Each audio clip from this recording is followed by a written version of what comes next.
Hi guys, kumusta?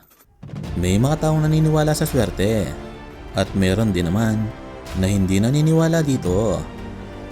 Kaya naman sa video ito, mapapanood yung mga pinakamaswerteng tao na na-record ng camera.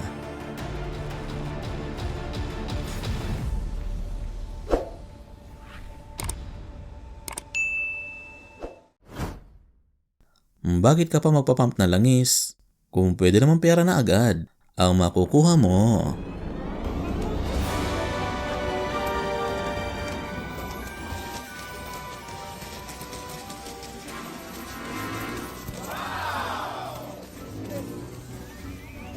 Oh my God!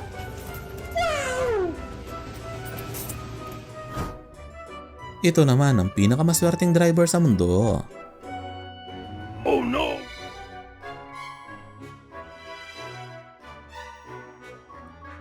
Mukhang nakadayop yata si kamatayan nang mangyari ito. Ano masasabi mo, kapatid? Ano naman ang tawag dito? Swerte o skills? I-comment nyo sa baba.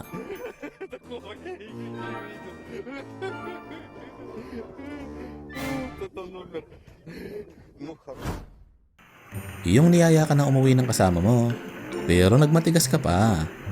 Kaya naman, nagsisi ka sa huli. Mukhang naiebak na yata ang driver ng sasakyan at nagmamadaling umuwi.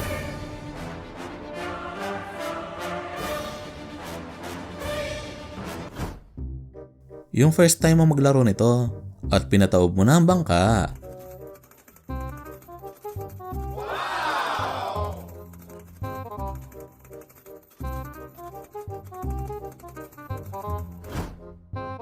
Yung akala mong go na, pero hindi pa pala dahil sa kamote driver na to. Yung naghamon ka ng duelo at ganitong resulta.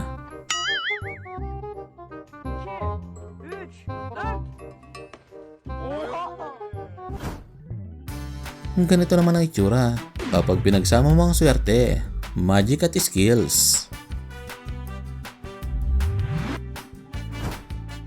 Yung lumingon ka lang sa kanan, pero nakalimutan mo lumingon sa kaliwa. Well, maging si Lola ay nawala ang rayuma na makipag-unahan sa tren. Magtitiwala ka ba sa kaibigan mo kung ganito ang papagawa sa'yo?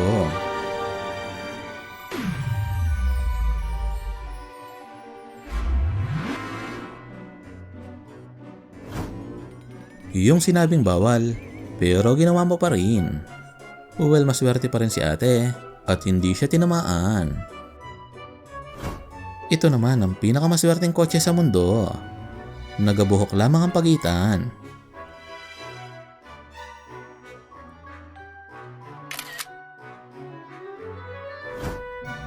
Yung masama na ang panahon at pinilit mo pa rin mag-surfing.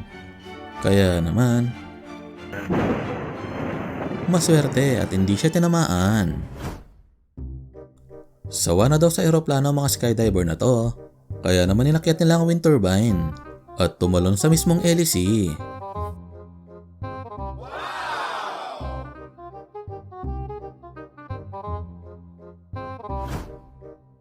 Kung hindi swerte ang tawag dito, ano ang tawag dito?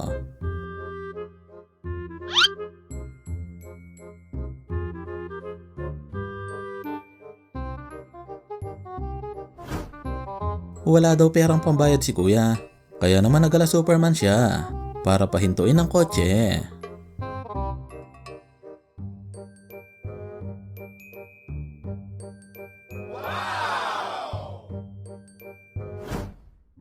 Ito naman ang ibig sabihin ng don't try this at home. Siguradong hindi na uulit magduyan si kuya pagkatapos nito.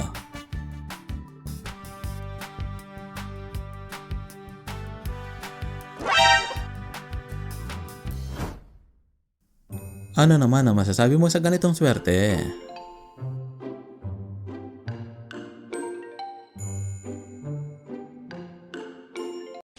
magic. Yung akala mo nasasablay si ate. Pero may balancing skills pala siya na parang pusa. Yung nasa tamang lugar ka at maswerteng hindi ka nabukulan ng printer.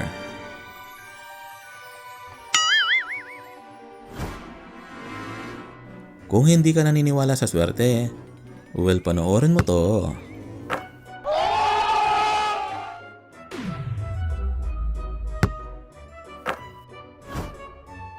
Yung naisipan mo mag-drift sa nagyayelong kalsada.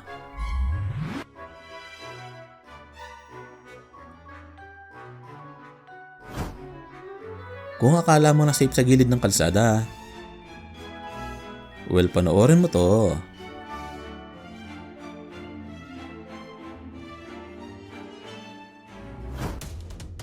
Habang ang mountain biker na to ay pinakita ang galing sa trail. Nang bigla lang, Hello.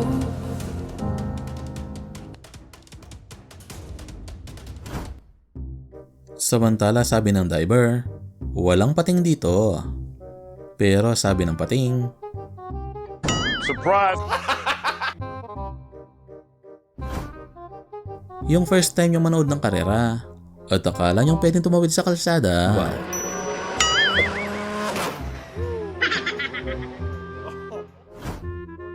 Ito naman ang halimbawa kapag hindi mo pa oras.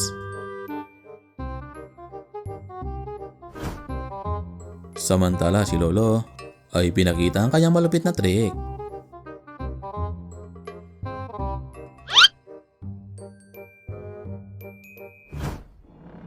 Habang ang eroplanong ito ay maswerteng nakalanding sa highway nang walang sino man nasaktan.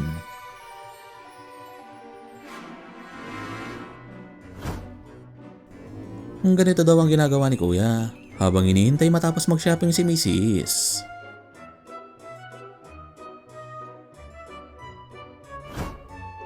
Tapusin natin ang video sa pinakagyot na clip. Muntik na maging tanghalian ng bibe nang maling address ang pinasukan niya. Ano masasabi mo kapatid? Kung nagustuhan mo ang video natin ngayon, ay huwag mo naman kalimutan mag-likes at mag-share. At kung bago ka pa lang dito, ay click mo na ang subscribe button at pindutin ang notification bell para maging updated ka sa mga kakaiba at magaganda nating mga content. Maraming salamat guys. Hanggang sa muli, stay safe and peace out.